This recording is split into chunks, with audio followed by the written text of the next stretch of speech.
Welcome to Tabletop Gaming Guild. Tabletop Gaming Guild is all about the experiences and memories that playing games with friends and families can create. Today we'll be getting into something deep and emotional. We're talking about games that are special to us. Well, maybe not so emotional, but we'll talk about meaningful games to us. Things that probably it'll be a lot of classic games, but we'll see. But first, we're going to talk about what we've been playing lately.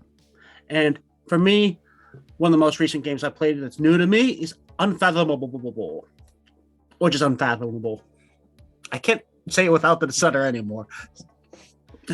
Okay, anyways, so Unfathomable is a re-implementation of Battlestar Galactica, which is a great game, but it's very hard to teach, and it's very rare that you can get a game of this in with anybody who, if you haven't played this before, because nobody wants to teach us this game. Nobody wants to really have to have an unbalanced game where somebody's like inexperienced, because it's just so much. It's so important that you understand what's going on, and because it's semi co-op, they can't necessarily help you because they don't know what side you're on. Unfathomable fixes that a little bit. It's definitely an easier game to learn. It still has its challenges and little quirks. It still is a hidden trader game, and it has the added element of you may be on the good side at the beginning of the game, but by the end you may no longer be, because there's two opportunities to become a trader, which is something that did come out of Battlestar Galactica. And this is a great game. I really did enjoy it.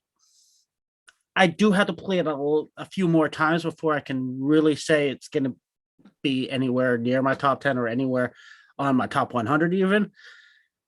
But there's definitely a lot of potential here, and you have to play it a couple times, I think, before you can really get the meat of this game and really understand it and have any chance of winning against the traders. So, Evan, this is extremely important, and Nathan's not allowed to say anything. Who is the trader? Oh, it's absolutely James. I was a trader. I tanked them so good. It was great. I had so much fun playing that game, and I didn't even know I was a trader until like turn 5 or 6. Whenever we were at 6 speed, right? I think that's it. Yeah, we were halfway to our destination. Halfway to the destination, I woke up in the morning. I said to myself, "Self, I'm gonna be evil," and I was. It was wonderful. And to any of our new listeners at all, if you haven't found out by now, James is always a trader. Pretty much. And we all win when he loses. Yeah. So. What was it? We played a game. I think it was Dead of Winter, and I was the trader twice in a row. Oof. Like, statistically not very possible in any way. I'm pretty sure Dan rigged the deck to have me be the trader, but, it just sort of comes to me. The karmatic world just kind of pulls the card right to you. Pretty much. And the bad thing is everyone doesn't think I'm a traitor because I'm a traitor so often. They're like, he can't be the traitor again. Nay, I am.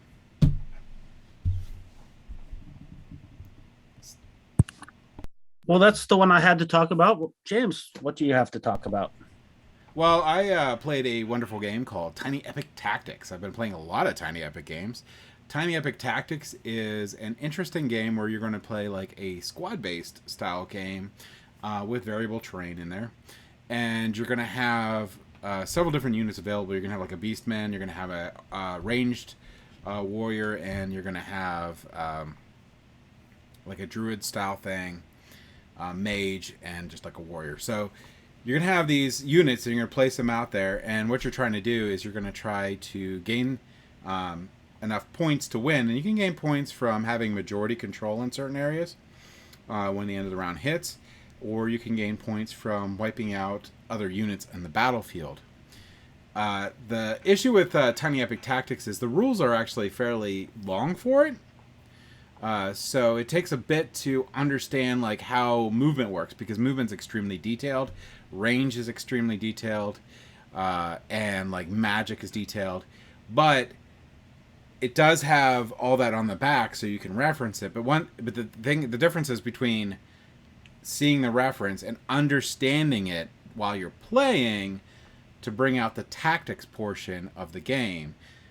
It's going to take actually a couple games, and then I think it's worth it after that, because then once you understand how all that works and jives together, then you can have like rewarding tactics pay off. But I do think that if you only play the game once or twice, you're going to run into, well, I just lost a unit because I didn't understand movement, or I just lost a movement unit because I didn't understand range, or I lost a unit because I didn't understand the ballista was right there. So I think the game is great. I think the game does require a little bit of investment, so a little bit more of a teach than a normal Tiny Epic game, and a little bit more gameplays in before you really can feel comfortable with the game, which is, I think, is a rewarding game and a fun game, but it's up to you whether that's worth it or not. So that's the big game I played. I'm trying to think of games that I played at Nathan's house before I left that I didn't mention. Letters from Whitechapel? Oh my. Letters from Whitechapel is amazing. It is hands down my favorite hidden movement game. I've played several hidden movement games. Before that, Fury of Dracula was my favorite. But Fury of Dracula has some like shenanigans in it that Dracula can do that like throw things off. But Letters of Whitechapel does not. Letters of Whitechapel has a defined hidden movement rule system that you know what Jack the Ripper can do. He is not doing anything special at any point. You know that he has this carriage thing that I believe that lets you go 2 spaces, 2 movements, and then he has the other token that lets him jump across a block. So Lantern. That's it. He has to commit murders and make it back to the safe house that he has designated at the beginning of the game. So as detectives, you're going through the board and you're trying to figure out a trail and pinpoint where he's trying to go so that you can make an arrest. So the detectives can only say, hey, have you been at this location on the grid? And Jack the Ripper says, I have been there, which could mean that he's right there right now, but he's just been there. You can only actually capture him if you want to make that arrest. So I thought it was a wonderful game. I thought it was the best hidden movement game I've ever played. I had a lot of fun with it. There's a lot of talk when you're the detectives about pinpointing the location, and I could just see the fun Nathan had as Jack the Ripper trying to confuse us. Oh yeah, and I was super bold.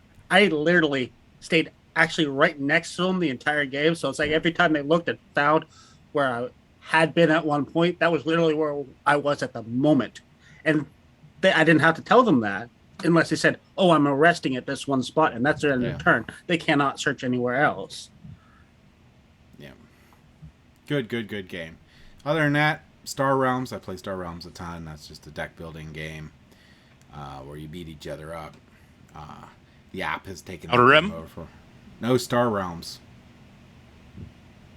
I did play Outer Rim though, but I think we talked about that previously. Yeah. And Outer Rim is amazing. I got it for Father's Day.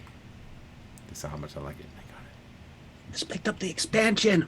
I know. Gotta get it to the table this weekend. I'm interested on the expansion itself. They mentioned that it comes with a lot more ships and a lot more characters. Does it come with a pretty good stack of characters and ships?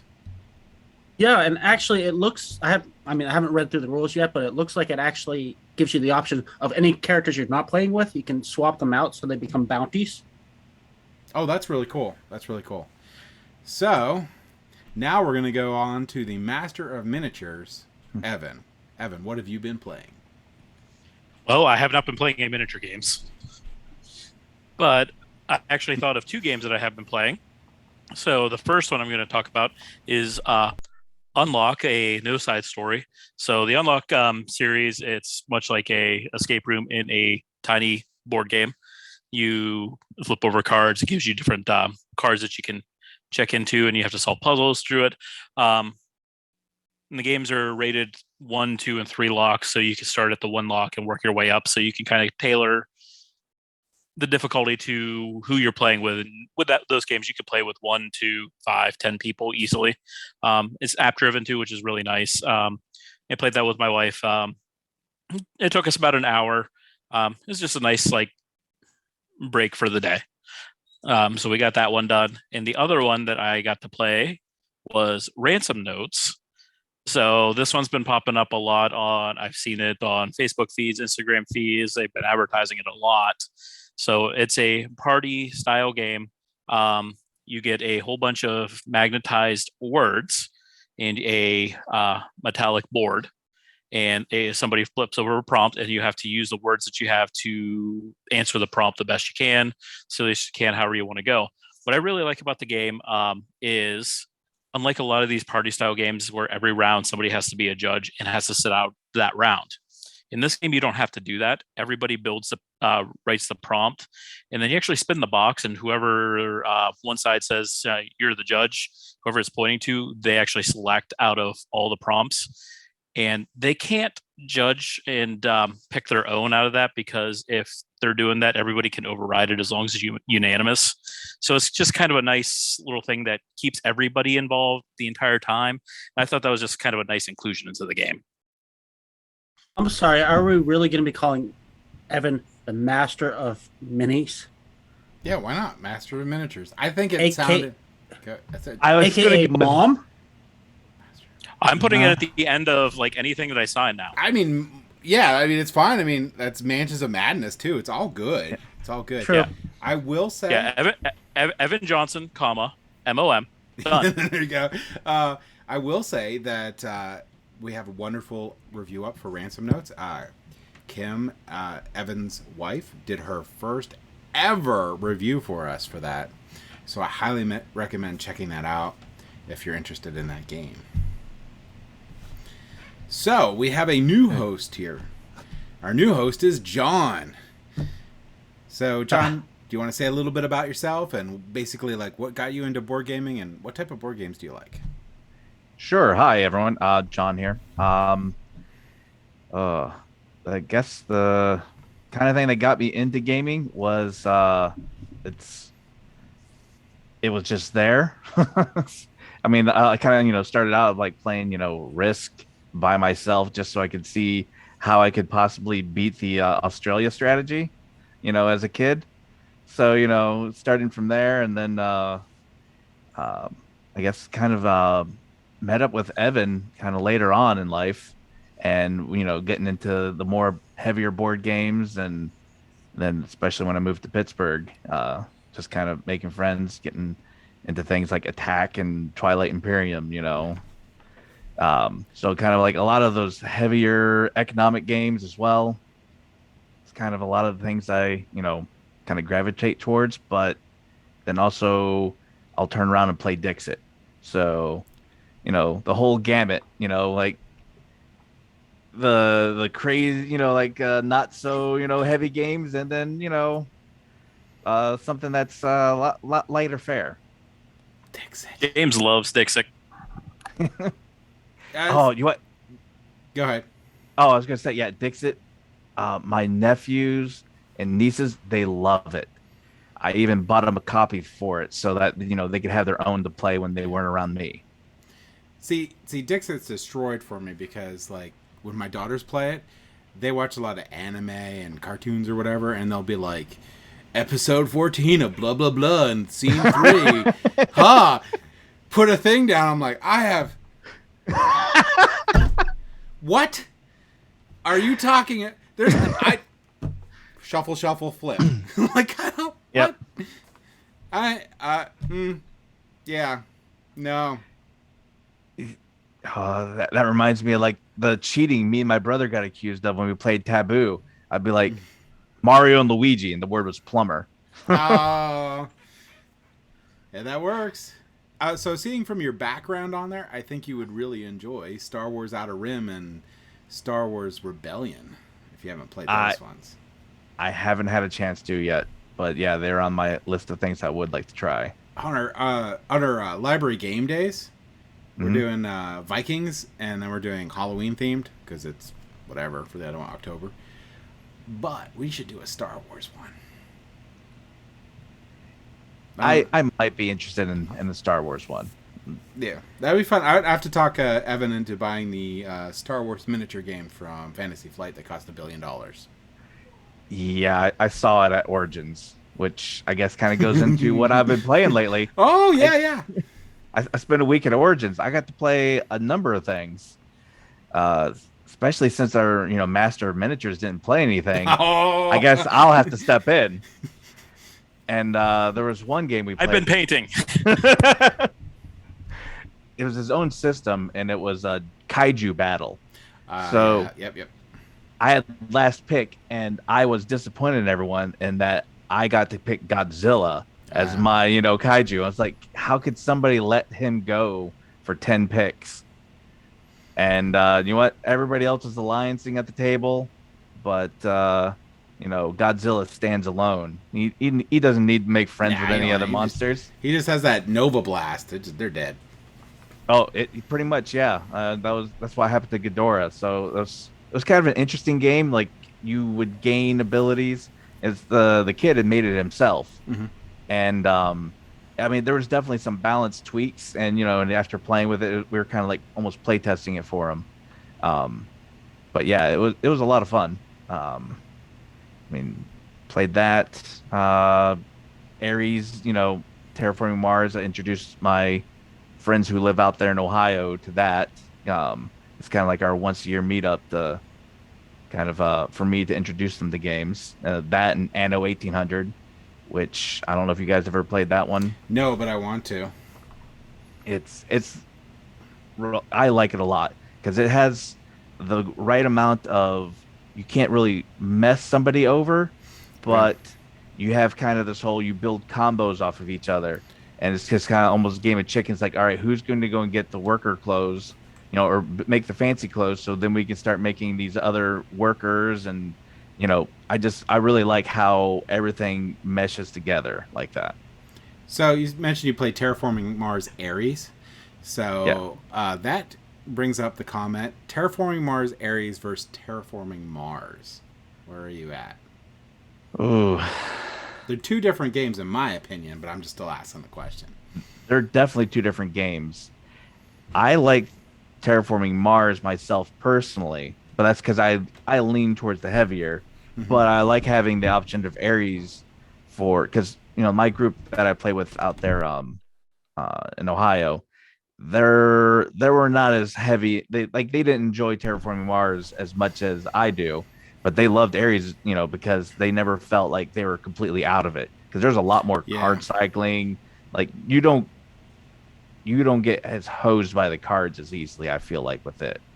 Yeah, and you own your destiny a little bit more too in Terraforming Mars Ares. Do you play Terraforming Mars with the drafting? Yeah. Yeah, that's a good way of doing it. In fact, I have a broken token insert that I got for it that I stained and painted. Oh, wow. That's awesome. That would look amazing. Yeah. Do you play with all the expansions? I've played with most of them. I haven't played with, because it kind of like when it popped up, I didn't get a chance, like a lot of the people I've played with. The last one, the council one. Yeah. I've played Turmoil. Yeah, I played Turmoil. One half game with it, and it seemed like it added a lot of time to the game. It is awful. Now that's Terraforming Mars. Turmoil is the only one I won't play with. It's just not good.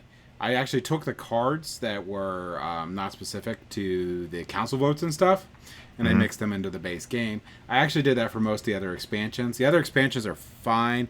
Colonies was a really fiddly one too, but not that bad. But I'm actually all the way dialed back to just Prelude. Yeah, Prelude is easily the best expansion for terraforming. I think it's just a must-have because it just needs that boost in the beginning to get things going. It's like you don't want that slog. You want to have fun when you start your rounds and have some sort of It's great for new players too because it gives them some form of direction. Yes. Yeah. And especially given like a few extra tags or whatever that they can build towards. Yeah. What did you think of Gen Con overall? Did you go all 3 or 4 days? For Origins, I went all days. Origins, yeah, sorry, yeah. Yeah, and I I may have, I guess, hated money. Well, I yeah, did that's get in other words. I did get the VIG thing, Okay. which like they weren't really certain what it was when they were putting it on there, and I was like, for me, it's kind of like I missed last year. I was like, you know what? I made a promise to myself. I'm going to spend money on myself. I'm not Yeah. going to be, a cheapskate. So I went ahead and went for it. And I mean, like it sounded like they were going to do more things, and then they just never panned out. Like it sounded like they were going to have developers in like this, private area. You could play Yeah. games with them. That never really happened. Instead of just you showed up in the room and got your free game. Yeah. Didn't you get free water too during it or something? Or did they Yeah, not do and that free anymore? water Yeah, free bottle. water. Yeah. That's actually not too bad, the free water bottles, because they're super expensive.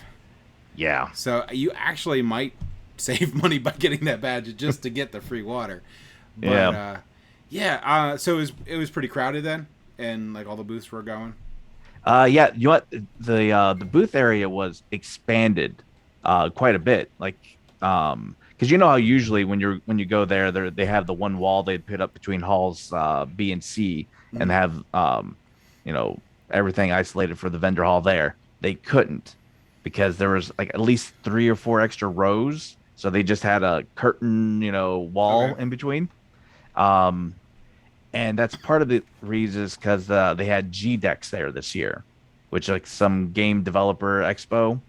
So two of the vendor hall rows were video games and like developers Ow, and no. yeah, they had a No. Smash tournament in another room Mm-mm-mm-mm. going on. Yeah, it's like it's not really what I'm here for, but they did have a hospital giveaway, like a raffle, which was, had like a lot of nice streaming equipment on there if you're interested. Oh, Yeah. that would have been cool. I don't know if I won any of it. I'm guessing probably not. I think I would have heard by now from them. Oh, But did they just mail it to you? yeah, it was pretty much they were just doing it after the show. Oh, that's cool. Yeah, hopefully all of us can go to Origins next year. That'd be cool. So, Yeah, I get to go in the cheap. My buddy has a house out there, so he has like 3 beds set up in the basement. So I just crashed there. Yeah.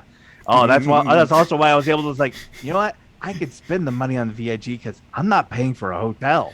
yeah. Problem with me is like if I go, I'll be having a hotel with a Yeah, breakfast. Yeah, I And mean, if- we did do that one year, like the hotel right across the street, which was Yeah. nice. I think they have a hotel on it, don't they? On the same block on it. They do. They're building one. Okay. Like they're building a whole expanded thing. Like they have the whole like signs like, oh, 20 floors of entertainment, food, and whatever. It's like, See, that'd be bad for me because I would literally wear my pajamas all 4 days with like fuzzy slippers and stuff. I'll be like, I ain't getting dressed. I'm just coming down. That's how it works. I'll cross the street. And nothing. nobody wants to see that. No one wants to see. How is that different from a normal day for you? It's not much different than a normal day. COVID really spoiled me. I think it spoiled us all. Yeah. They're like, oh, you have to go back into work 2 days. I'm like, I have to get in my car and turn it on and drive 2 miles. Yeah. It's For me, too it's like- far. It's like some sort of pilgrimage. I feel exhausted by the time I get there. You know, Smile. COVID was definitely a different experience for me. It's like extra hours at work, 10, 12-hour days because suddenly our workload was 10 times the normal workload. It's like, Yeah. why didn't I get lucky like you guys and stay home? Well, I shouldn't say it's lucky. I mean, COVID's not a good thing.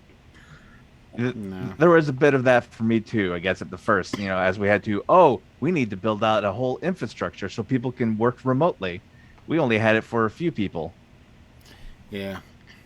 We were pretty set up for that, so it wasn't much, but yeah, it is what it is. And I'm glad all the conventions are coming back. We had the Library Day came back. I'm glad our local cons came back. I'm glad everything's coming back because As much as I enjoyed living in my basement, not seeing people other than my family for 2 years, sometimes it's nice seeing some other people. Sometimes, so Yeah, I mean that's one of the things I told myself as soon as I could. I'm going to try and hit every con I can. I was at Yeah. PAX East. Are you gonna go to? Sorry, PAX Unplugged. Oh yeah, Yeah, that's the good PAX. yeah. So I missed out last year. I actually got free tickets, Really? and I got super sick the time right before. Oh, And one of my friends on Instagram actually won her contest, and she just sent me a whole bunch of junk from PAX Unplugged because she felt bad. But it had their I don't know if they call it the VIG badge, but whatever, it was the VIP badge or whatever too. yep. So it would have been awesome. Wah wah wah. Anyway, so got any other games?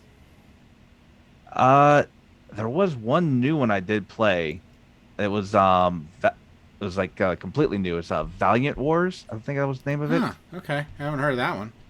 Yeah, it was a press your luck um deck builder that you played simultaneously with 4 players or 5 if you have enough. Um, which is kind of like if plays about half an hour, it's like the perfect, all right, we just played something heavy. We don't want to go home yet, but also we don't want to use our brains as much. Um, so it's just kind of everybody plays until somebody says I'm out, and then you at that point you can spend any money that you've collected on up to 2 cards from the middle. So it's a single deck builder style. So you flip and reveal as you buy. And there's 2 resources, money and swords, and then a third, which is the whammy cards. And so that's the push your luck element. As more points that you collect, you get more whammies in your deck.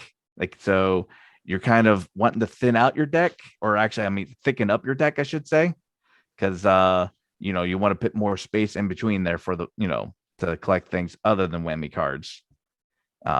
But the point cards that you get, so at the end of a round, you'd go and take a look. Everyone goes, okay, everyone who whammied out, they remove their cards, and then everyone who's left in counts up swords that they have, and whoever has the most swords gets the location, which all the locations are where you get all the points, and you play to 8 points. But all those locations have penalties. So the more points and the closer you get to winning, it kind of slows you down a little bit as well. Yeah, I like the art on the game. It looks like it's almost chibi like. Yeah, it's pretty cool.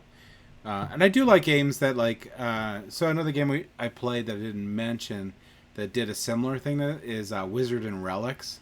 So Wizards and Relics has a similar sort of like cap on if you're winning. So in Wizards of Relics, when you start winning the bouts and your wizard goes to the Hall of Champions, you need like a certain number based on player count. When you need to refresh your hand for any reason and draw up a new hand, you actually subtract the number of people that you have in the Hall of Heroes minus that number minus 7, so you draw less. So I like that sort of idea because it makes the person winning have to work harder. Yep. Which is awesome. Yeah, it kind of takes away the somebody running away with it. Yeah. Kind of thing. And I think it makes it actually because I always win all games. It makes it more exciting for me because if I'm actually winning that game, it makes me more invested in the game instead of like I'm winning. I'm gonna win. There's nothing you can do. Yep. But I like it. Yeah, and if you take a look at it, you can see like a lot of the cards they have, the ones that you buy, they start having abilities on them, comboing off of other, kind of like 3 different types of cards, rogues, defenders, and wizard types. Yeah. So you also kind of have that coming on, and you can buy cards to kind of defend against what somebody else has been building in their deck, when they come out there. Yeah, so that's a pretty sweet game. Looks like you got to play a ton of games. Super jealous that I didn't get to Origins, but I'm glad you got to go there and have some fun. So now we're going to go into our main topic, and today is going to be our main topic is going to be games that are special to us and why. So I'm going to go ahead and throw my brother under the bus and say, "Go, Nathan! It's your turn." Okay, so I will start with the one that probably has to be talked about, the one that guaranteed either Peter or Dan would talk about, and that's Catan. Now, this is a game I kind of wish I never went back and played this, but this is a game that the first modern hobby game that I own personally, and this really what got me invested in the hobby. And I played it a lot back in the day when I first got it. Nowadays, I probably will not play this. If somebody asks me to play, I will play it if they really push it, but I'll do everything in my power to convince them to play a different game. It's just kind of my Dixit now at this point. Yeah, I'm the same way. I played Catan a lot. Like, I have multiple versions of Catan in there, and we just played it over and over again. But the problem is when I played more games that sort of did the same idea better, it definitely ruined Catan for me. There's just the rolling for the resources, and then the additional thing of trading, and just that thing where the game builds up, and basically once you have so many points, no one's going to trade with you. And you're just looking at the luck of the die at that point. It's a great game. It's a great entry-level game still. But yeah, I'm with Nathan. I would play it if someone really, really, really wanted to play it, but I would try my best to say, hey, why don't we play this game? Yeah. It is actually a really good way to learn probabilities, because you kind of figure out, okay, the dice is more likely to come up this number, this number. And it's really important to learn that for your strategy. But once you've learned that and you keep rolling all the least common numbers, and these are not where you are, it can get very frustrating. Yep, that sounds like a lot of games with Catan. Yeah. Yeah. And it plays all right until you hit that standstill. And every game has that standstill, and it just grinds it to a halt, and it just turns terrible. Yeah, it's an older game. It was a genius game for the time, but games evolve. Games become better. Just how it works. All right, so Evan, what is a special game for you? So going along with what Nathan mentioned, one of the first modern games that really kind of pushed me into playing this kind of stuff, Ticket to Ride. So we've mentioned it numerous times. Way back, actually, when I was John's roommate there for a while, there was a place that was not that far from where we lived that had board game meetups, and that was one of the first games that I can remember playing that wasn't in Monopoly and all that stuff. And that game's always stuck with me. Not one of my favorites today. There's many other games that I would rather play, but if someone was playing it, I would play it. But yeah, it's just that memory of just like what Nathan has. Yep. Well, unlike Settlers of Catan, I would actually recommend new gamers to pick up Ticket to Ride. I still think Ticket to Ride has solid mechanics and solid strategies to it that sort of stand the test of time. Yes, there are games that are more enjoyable and more engaging now, but for an entry-level game, for someone that's never played board games before, that is an awesome game to get them started at, because it's super easy to teach. It's just set collection. It's super easy to explain how the routes and the tickets work, and they're off, and they feel like they're playing a fulfilling game, which is amazing. So yeah, I agree. I would probably steer people to other games if they've played games before, but if they've never played a game, I played Ticket to Ride 2 months ago just because of that. Just someone that's paid Monopoly and other stuff, and they're like, well, I don't know what any of these are. We're busted out Ticket to Ride, and they had a blast. Yep, that's why it's still on my shelf. Yep. Yeah, that happened at game day. I think 2 game days ago, we had a lady that was there that her experience was Monopoly, and that's what we ended up playing. Yeah, Monopoly. I should have probably said, hey, let's play Ticket to Ride or anything. Literally anything. Candyland, let's do it. At least it's Shoots and over ladders? faster. Shoots and ladders. Yeah. And Dixon. No. Going downhill. Not Uncle Wiggly though. Yeah. That one was bad. Now Stella is a little better than Dixit. I do like Stella, so better than Dixit. Okay. I'm still not like crazy about them, but in Stella the difference is that you have a person who has a phrase they pick, so they don't say a phrase, they pick a phrase or a word. It's more a word, and they put it down in front of everyone. Then in their little pad, there's a grid of pictures, and then they mark off which ones they think matches that, and then they go in turn order, and you're trying not to bust, like have more picks than anyone else, or have too many picks that people don't have. It's a fun game. I liked it enough that if I had to, I would play it. So my fond and favorite game is going to be any of the Descent Journey into the Dark games. I don't care if it's original, second edition. I haven't played the new one yet, but I don't care which one it is. My daughters and I have painted almost everything from 2 copies of Descent Journey into Dark, the original game, which comes with hundreds of miniatures, and almost everything from Descent Second Edition, and I have everything from Descent Second Edition, which is crates.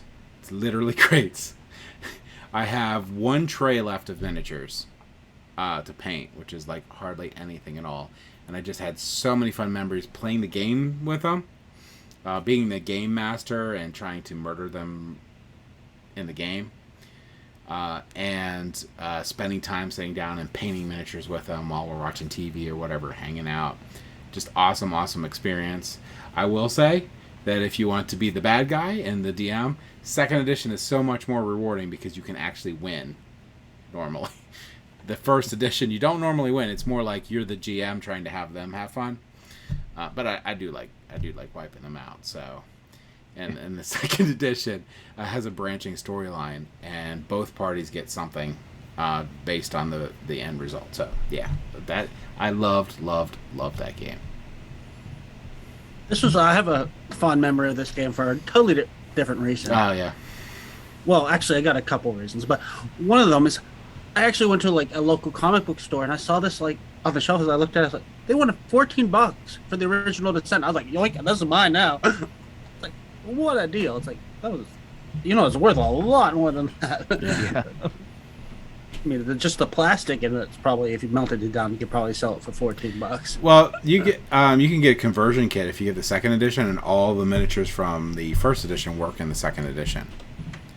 Fantasy Flight did the same thing with Mansions of Madness. So all the Mansions of Madness, if you have any of the first edition stuff, the game actually came with it. You didn't even need to buy it separately.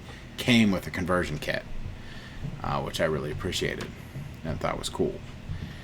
But so, John, what is a special game that is heartfelt to you that we could destroy and mock you about? All right. Well, this one, I mean, I don't know if anybody outside of the South and Kentucky has played this, but for me, it was this game called Rook, which is a trick-taking game. Not uncommon from, spades, to a degree. We always played it in teams. And when I say we, I really meant more of all the adults. Because, every time we'd have a family reunion, late at night, after everyone else was, shuffled off to wherever they were going to go, my dad, my Uncle Sonny, my mom, and Uncle Randall would all be playing Rook down in the basement of Sonny's house and getting into hooting and hollering and, shooting the moon to win the game when they're like 400 points behind. My dad and Randall, the constant bickering, and it was just kind of always something I wanted to be a part of.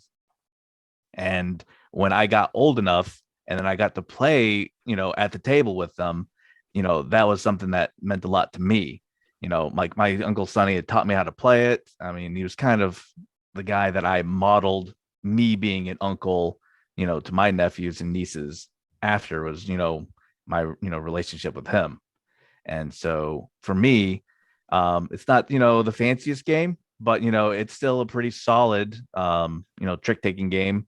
You pick your Trump suit and you've got the bird, and you can get help out of the kitty, or the kitty can totally hose you. You never know.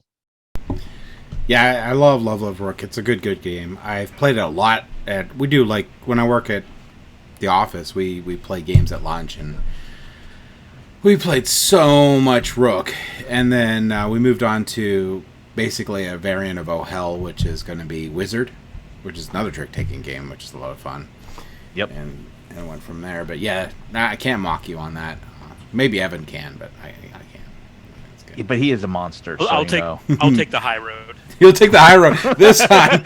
This time.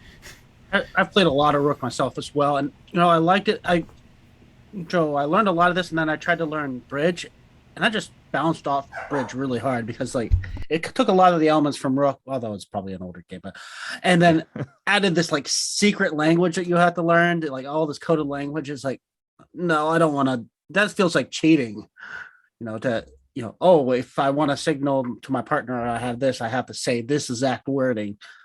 No, I'm not doing that. Yeah, no, we had a Rook, really the only way to communicate is how you bid, between each other. And that kind of, that always, I remember a lot of arguments happening, especially when somebody was a little more aggressive bidding, my Uncle Randall. Well, that seems fitting. All right, Evan, do you have a super special game that is dear to your heart that we can mock? Maybe. So next thing that I have in here is going to be actually a game I just picked up recently, and I blame you for it, James. So what I am going to do is I'm going to say Dune Imperium actually is a special game for me. The reason it was special, it is the first time that I ever played a game, enjoyed it so thoroughly that I went home and bought it. That is a good reason, and I can't mock you, and I'm very angry. Dune Imperium is a wonderful deck building game. I love everything about it, and I'm not even a Dune fan. I'm not a Dune fan, so it's not the IP that gets me. It's just the solid gameplay, and that going to the 10 points and the tension at the end of the game, and trying to, go up those different tracks and be able to win the battles, and trying to balance all this stuff and win. And I played the expansion a couple times. I do like the expansion, but I'm still a little on the fence of whether it's better with it or without. I don't know what you think. Yeah, I haven't tried it with the expansion. What does it add? So the big thing it adds, so they had that market on the top there where you can get your extra person. You can trade in spice for money and other things. It covers that over. You can still get your extra worker. You can still get the mentat, but it removes the spice for money, and it adds more triangle spots, I believe, to do things, which was a little bit off in the original game because you would have triangles and be like, I don't want to do any of this junk on the top. So now it has that on there, and it also comes with, that's the one thing, but the other big thing it comes with is going to be tech tiles and dreadnoughts. So the tech tiles will give you, can give you additional points in the game at the end, or they can give you an advantage in the game. They're all really nice because there is, other than your houses, there's no asymmetric powers. So it's nice that it can give you a static thing that occurs for some of them, and something that you may want to deviate towards during the game. Just more things to think about without making it too much more complicated. And dreadnoughts are neat. They're invincible. So when you get a dreadnought, it can't be destroyed. Apparently it can be retreated, which I didn't even think it could do that. But there's a battle card that does it. But dreadnoughts have 3 power. And you can deploy them to the battlefield. And when you deploy them to the battlefield, if you win the battle, the dreadnought will go and it can conquer one of the spots that you would put a flag in. And, outside of the normal, just like that specific event doing it. Right. And what's worse is if you did like previously do a hard fought battle and you conquered that site with your flag and someone puts a dreadnought over it, the dreadnought wins. But it's nice in a way for other players because that dreadnought is out of a combat for a round. So you won with the dreadnought goes away. The next round, the dreadnought will come back to your pool. So for one round, you don't have to worry about their massive dreadnought causing problems. If you lose the battle, your troops still die, but your dreadnought just gets retreated back to your garrison. So he can be redeployed. That's the big things. There's a bunch of new houses in it that are pretty cool. And there's only one lord or a house that I think has influence with the new board. I think. So I think there's 2. So you can remove those 2 if you wanted not to play with the board and the dreadnoughts and the tactiles and have more lords too if you wanted. I just don't know if it's like if I had a new player playing Dune Imperium, I probably would not play with the expansion. And well, for me, the big thing is Dune, the base game has a small complaint for me that kept it out of my top 10. Oh, and here we go again.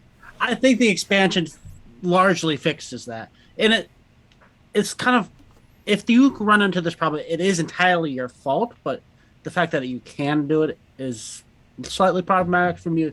The deck with the deck building element, you buy cards that really sound cool, but if you're not paying attention to how that affects your worker placement, because each card allows you to place at different parts of the board, you could end up, as James said, getting a hand of cards that is pretty much useless for you. You have 3 actions, and your first turn is, I'm done with my round.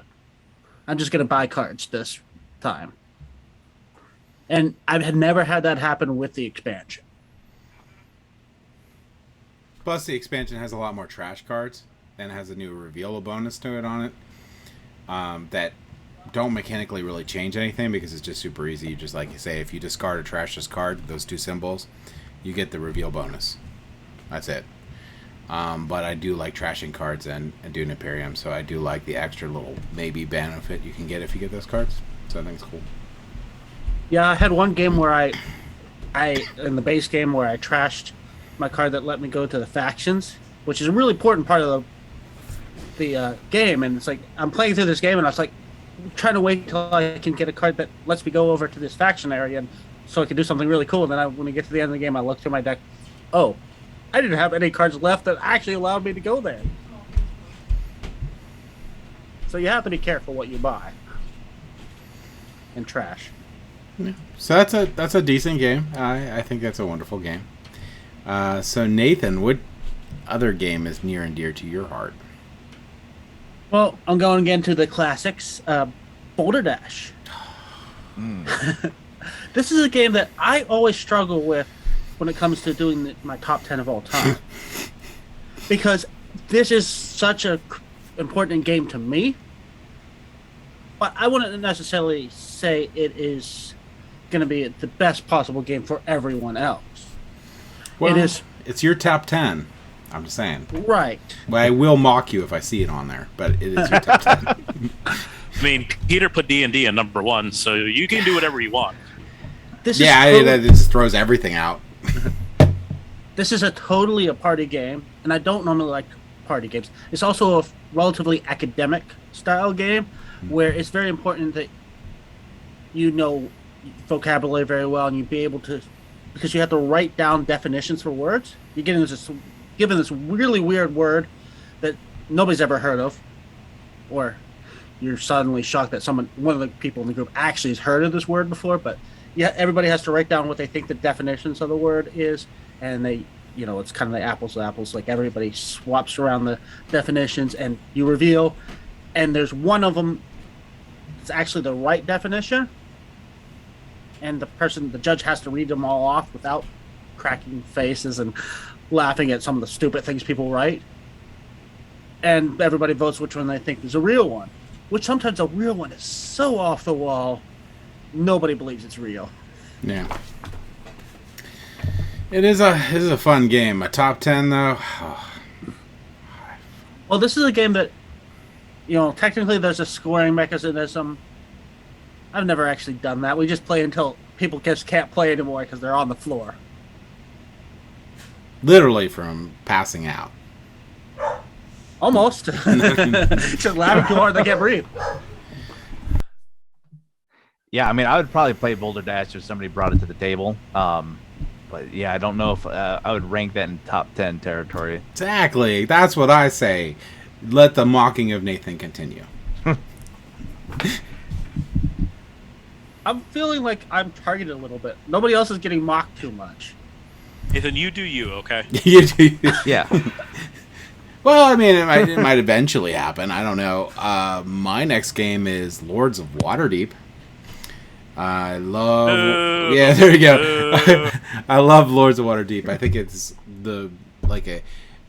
it's one of the games I think is a board game essential to someone's board game library. If you're serious about having a board game library, that you want to like introduce people to games and have fun with like different groups of people. Lords of Waterdeep is a perfectly great worker placement game. It is a great intro to worker placement games. It's a fun game.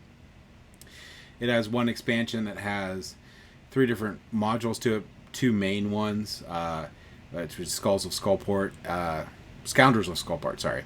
And it adds like a corruption thing into it. I really love the push your luck thing of the corruption and the new lords that it adds. So I play it all the time with the expansion. I'll play it with people that have never played board games in their life and they can pick it up, which I think is amazing. With having a game with that much interaction and that much fun, and have someone being like, I got it. In the end, Lords of Waterdeep is just you're collecting cubes and spending cubes. But that's literally the game. So it's super easy to understand that you're just trying to collect cubes to finish something. So if you have that cubes, you're good. And then it has some intrigue cards to do some interaction. But yeah, that's my game that's special to me because I've had tons of fun times playing with my family, tons of fun times playing with friends, and I've met a lot of cool people playing Lords of Waterdeep. No mocking. Yeah. Nah, I mean it's a decent game. I mean, I don't know if it's top 10, but I mean it's a decent game. It's not top 10. It's just a good game that I like having a collection of games that I can play with anyone, and that's one of them. I do like. I rate that game much like I rate James. Average. There's the roasting. There you go. I do like how the corruption works, where it's, it's when you first take it, it may be worth a certain amount of negative points, but that can change later in the game based on how many of these corruptions are out. Yeah.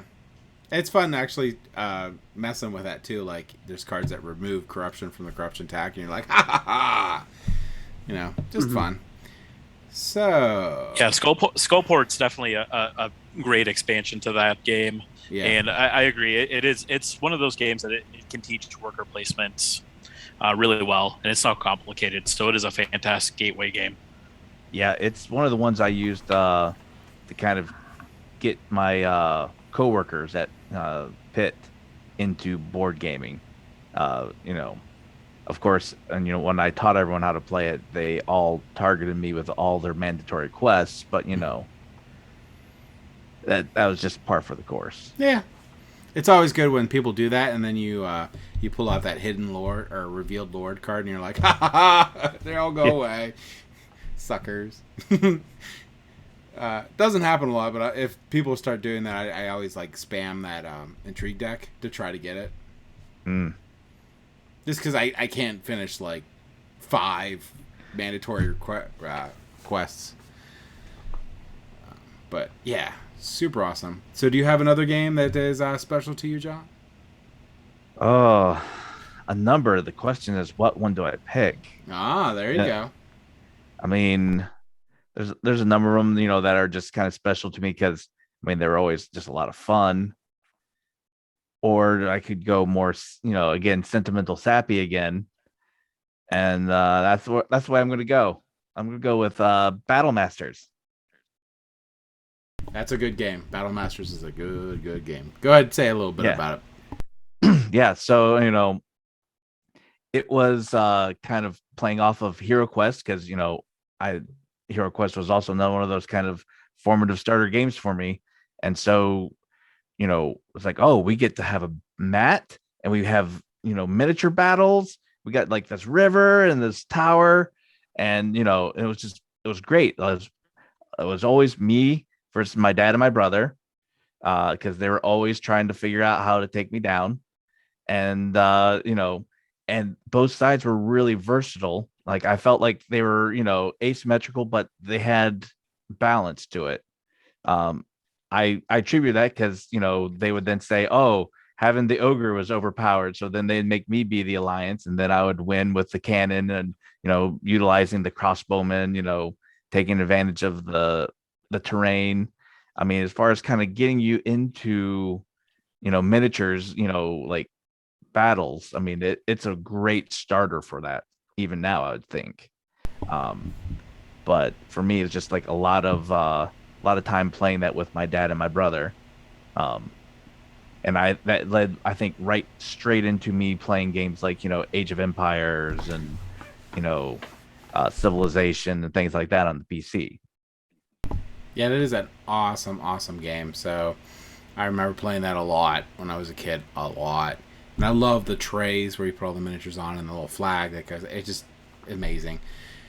I love trying to blow up the tower with a cannon. Yeah, and it's always epic when you're. It's always sad when it happens to you, but it's always epic when you're the horde and you're going in and you have this cannon. And it's like, oh no, it's the cannon, and then the first thing that flips the explosion. And you're like, yeah.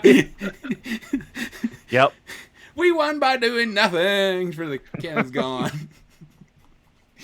Yeah. That or when it's really bad and you're the horde and it's like it bounces off of like it has a little bounce ones and hits like 5 of your troops and then explodes. Like, oh my gosh, super cool. Yeah, my brother had a lot of convenient bounces.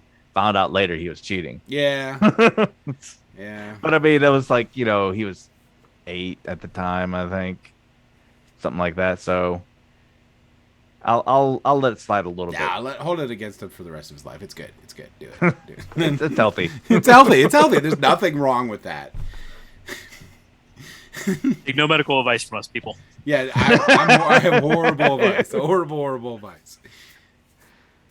So, Evan, do you have a special game for you? So I think the last one I'm going to talk about is going to be Squad Leader by Avalon Hill. Okay. So really old game. I think it was made in 77, so way older than me. But I have memories of we have family that lives down in Virginia Beach, and we would visit them maybe once a year, maybe every other year or so.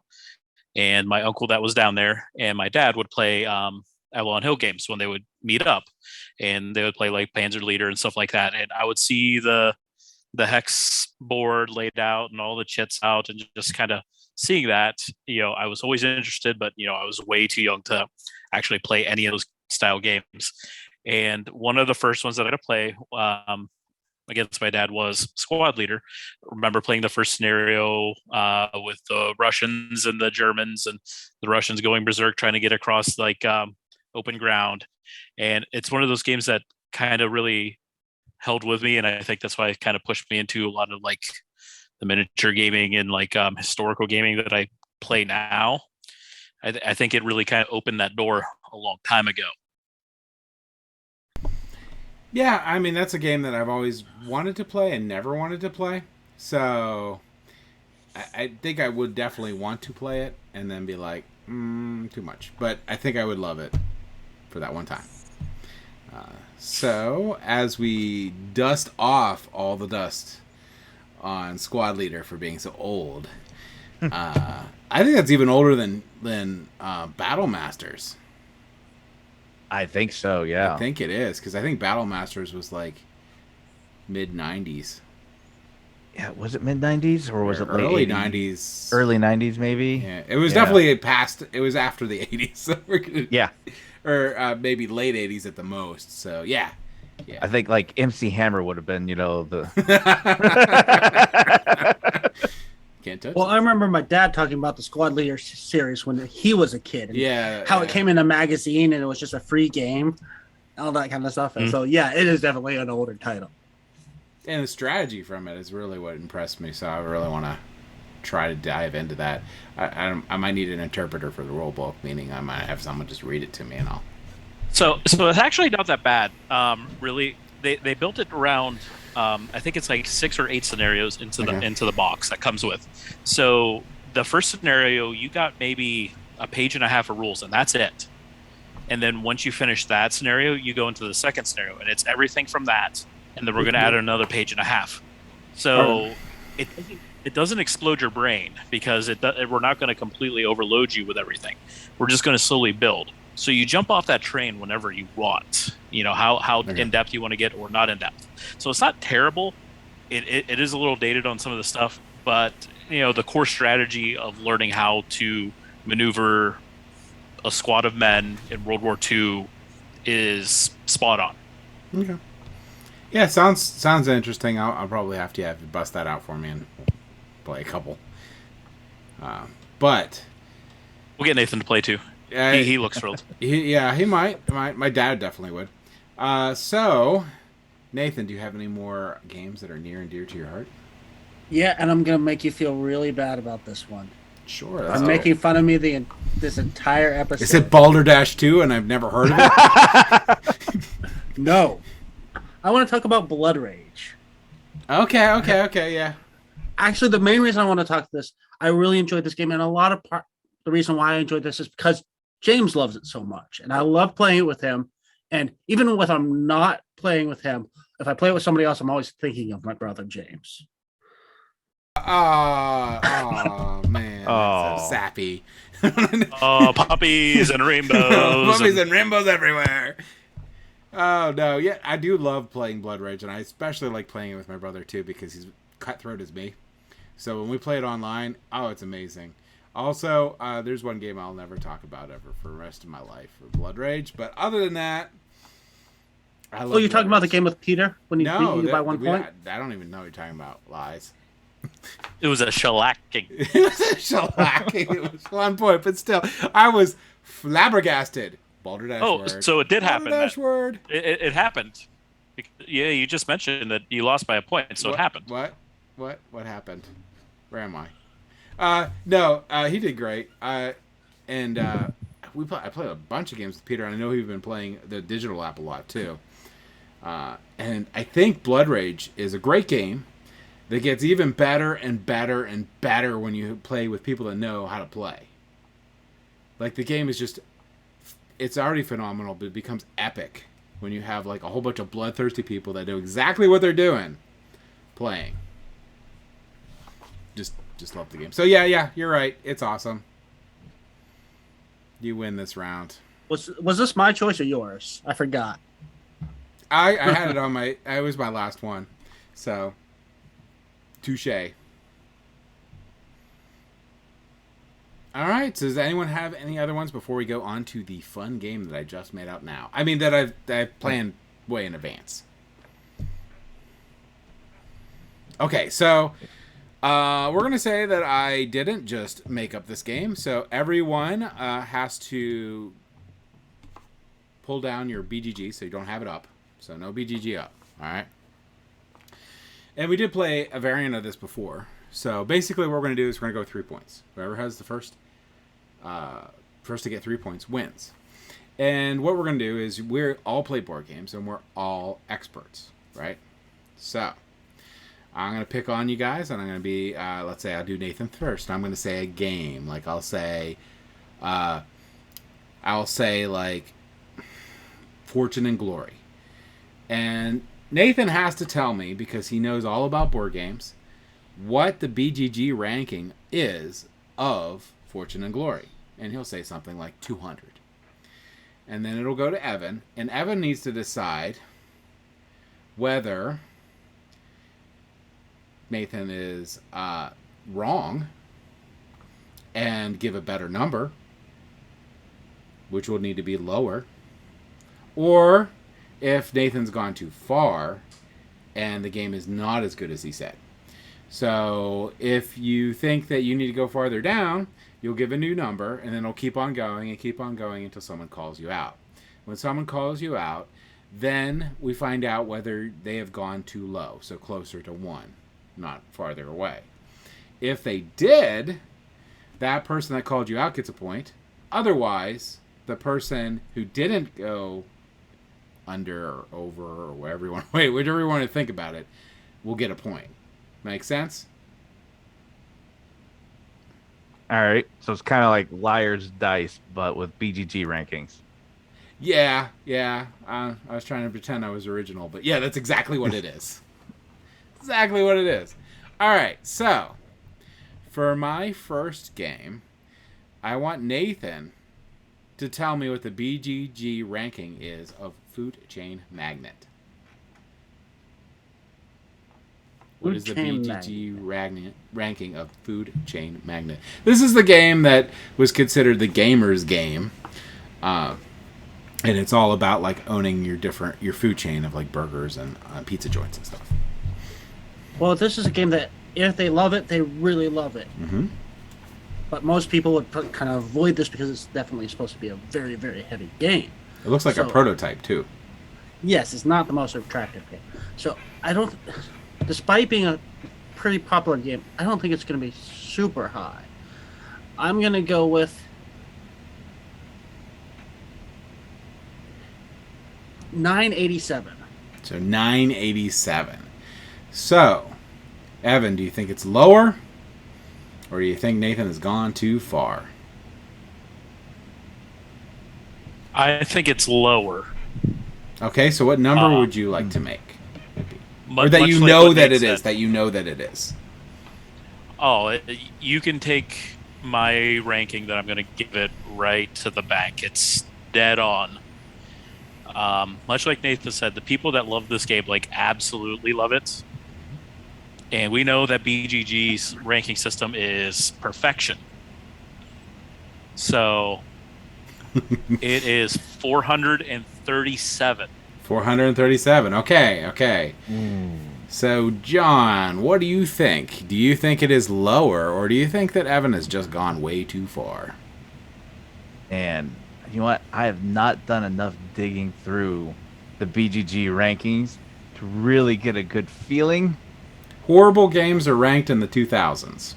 Yeah. To give you, like, since you haven't looked at it that much, to just give you a general idea. Yeah. So,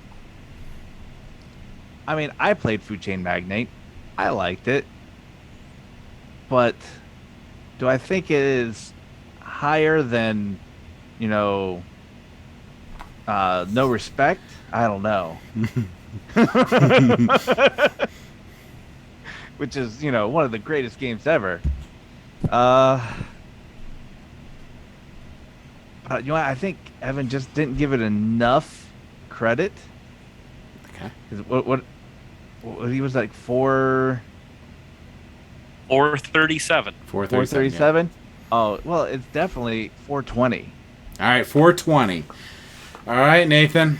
Do you think that John has gone way too far, or do you know what the ranking is? I think he's gone too far. All right. Well, funny story. If you had to guess, he definitely did not go too far. So, if you try to guess real quick, what would your number be? 240. 312. I think I remember seeing it in like top 100. It is. It's a 34. Oh, wow. I would not have thought of been. I used to review the top 100 a lot. It's been a little while, so. I remember looking at it not that long ago, and I remember seeing it going, huh. Yeah, so that is a point for John. Our first blood. So, now, go ahead. I was going to say, I'll take walking into a point, sure. Yeah. So I'm going to go with I'm trying to think of a game that Evan would know well, or at least. Oh yeah. So here we go. Evan. So this game is Eldritch Horror, which is going to be a card-based game from Fantasy Flight that is based on Cthulhu. What do you think the BGG ranking of that game is? 1253. What did you say, 1253? All right. So, John, do you think that he hasn't gone far enough or he has gone too far? Well, I mean, I think that it is Eldritch. If this is the game I'm thinking of, because there's how many of them were there? Eldritch Horror had a whole bunch of expansions for it. Yeah. There's another game out at the same time. I'm trying to remember what one that was that had a board. This one doesn't. It's a card-based one. Yeah, it's like the deck builder, or like the kind of legacy deck builder one, if I remember right. Let me make sure I'm thinking correctly here. Eldritch Horror was the one you had the whole. Oh, dang it. I world. had the opposite way. Eldritch Horror is the one with the board.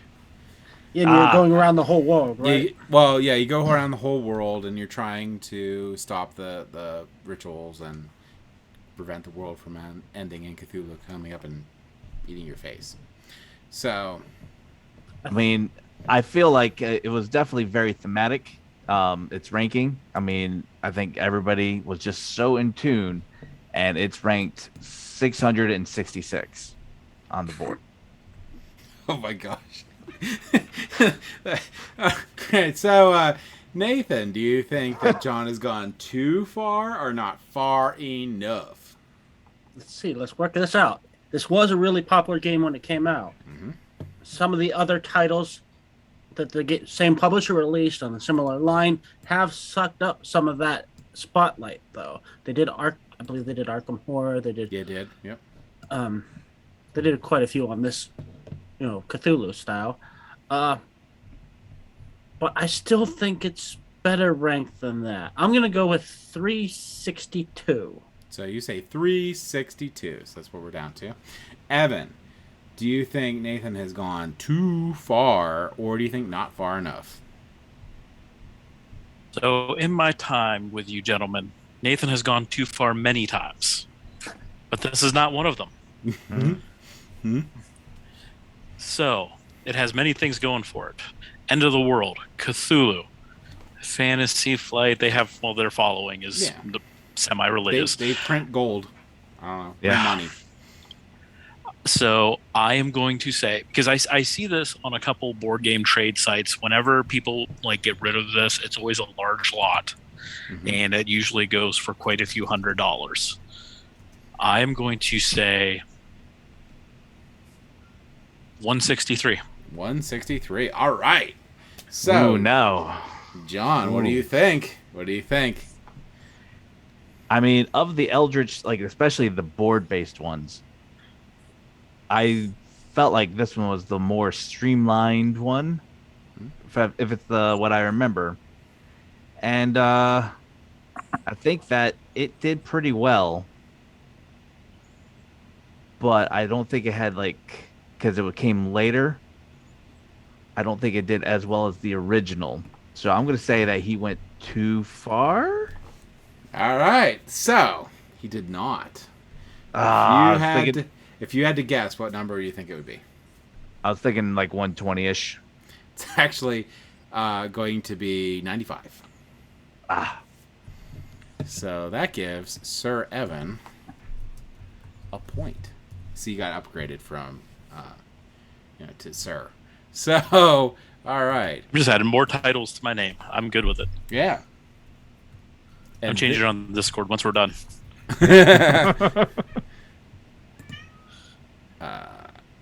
So Master of Miniatures, Sir Evan is basically what your name is. Why am I waiting? I can do it right now. Yeah. So yes. So to do this full circle real quick, John, you have to tell me what the BGG ranking is of Battle Masters. Oh no. All right. You know what? I feel like it's a solid game. And I mean, if nothing else, just kind of this Games Workshop when it's Milton Bradley partnership. So let's go with 520. I 500. felt like it's at least on there. It's recognized, but it's not breaking into the top 200 because that's really only be modern games, I think, up in there. For the most part, there's some super old games in there, but yes. So what was the number again? 520. 520. All right, so Nathan, what do you think? Do you think John has gone way too far or not far enough? Well, this is an older title, but there's a lot of nostalgia. A lot of people may not have heard of this, but then BGG does tend to skew towards the more experienced gamers as far as their ranking. So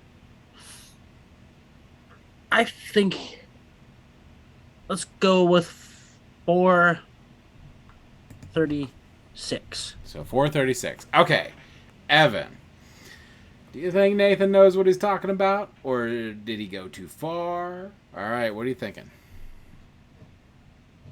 Oh, mute. You have muted yourself. Oh, yeah, I think we're way over on this one. It is an older title, and there are a few that stick on BGG, but the older the game gets, it just kind of just tumbles. So I'm thinking it's like 12s or something, 13. So I think we're over. So if I said he's incredibly off, unfortunately, what do you think the number would be?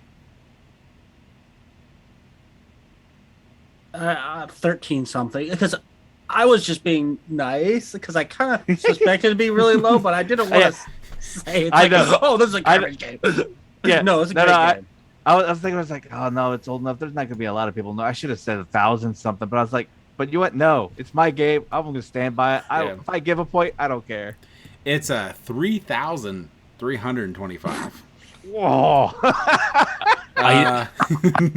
It's a much better game than that. Yeah. It's the age. I agree. It's just the age. Yeah, I love the I game. need to go and review it. I think I need to do that. Yeah, you should definitely review it. That would be a great one to have up. It's just one of those games that had its print run, and it had its print run. That was it. So that also probably hurt it for ranking on there too. So as we're standing right now, Evan has 2 points. He's in danger of winning, or you guys are in danger of losing. He's in danger of being awesome. All right, so Well, if we can get restoration games to pick up Battle Masters, it'll take off. that is true. That I would hate to see what they would do with You it. hear that, Restoration? Yeah. Yes. Yeah. Maybe they can also sponsor this show, but So let's Or do both. All right, so to get back at Nathan, and just because I can, what is the ranking of Balderdash? oh, I saw that coming. Yep. yeah. I'm gonna say this is like 5,321. So you're saying it is 5,321.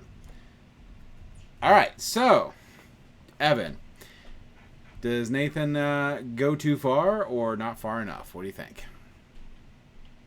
First off, number one, James, you are a terrible, terrible person. I know I am. Number two, even at the 5,000 some, I think it's too high.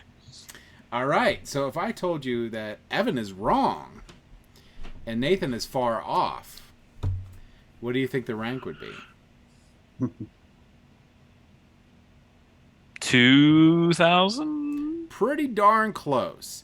It is 1,887. You know. So Nathan got on the board. By undervaluing the game I love.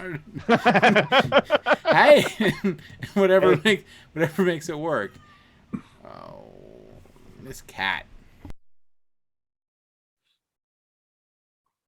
But I kind of figured no matter what I say, somebody would say it was too high. Yeah, pretty safe bet on that one. I'm really surprised that it it's that high.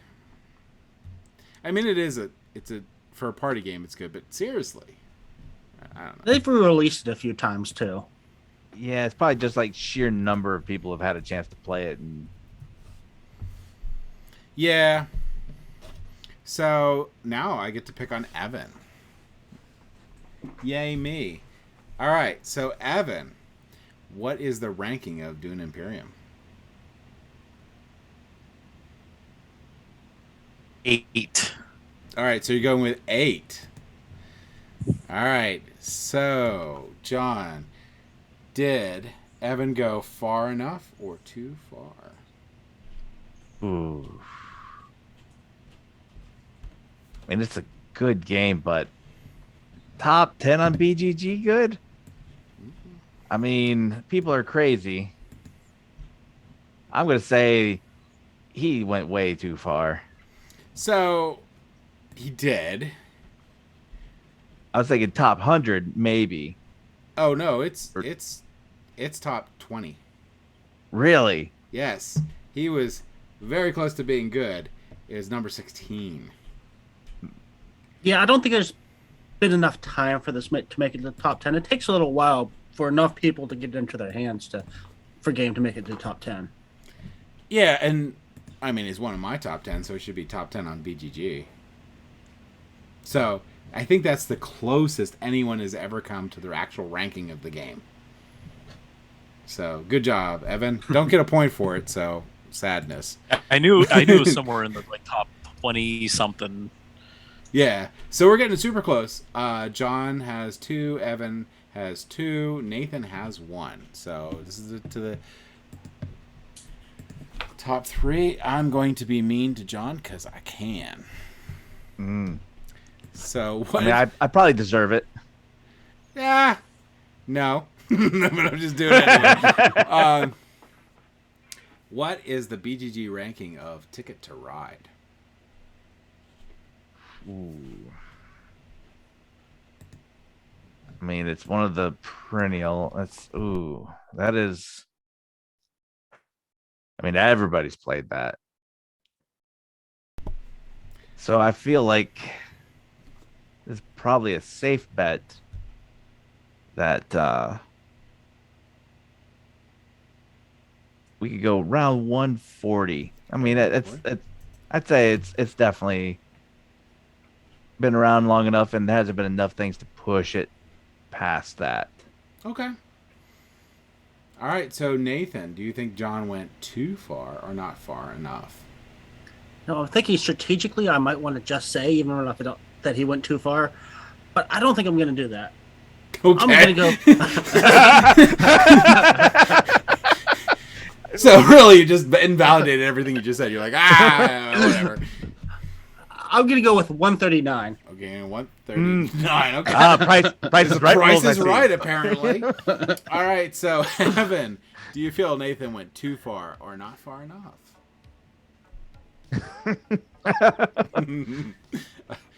This is a hard one.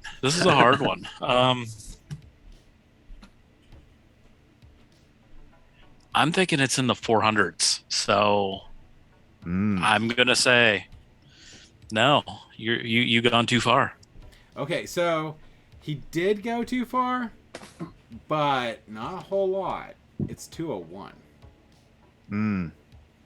So that means Evan has won the game that I just made up now. Yay! He wins nothing. So I hope you all enjoyed our game and our discussion about games we love. So if you like that, please watch our other Tabletop Gaming Guild show and our other videos. We really appreciate it. If you really like what we're doing, please subscribe. We really appreciate that. It helps out us a ton. But for now, y'all have a good night.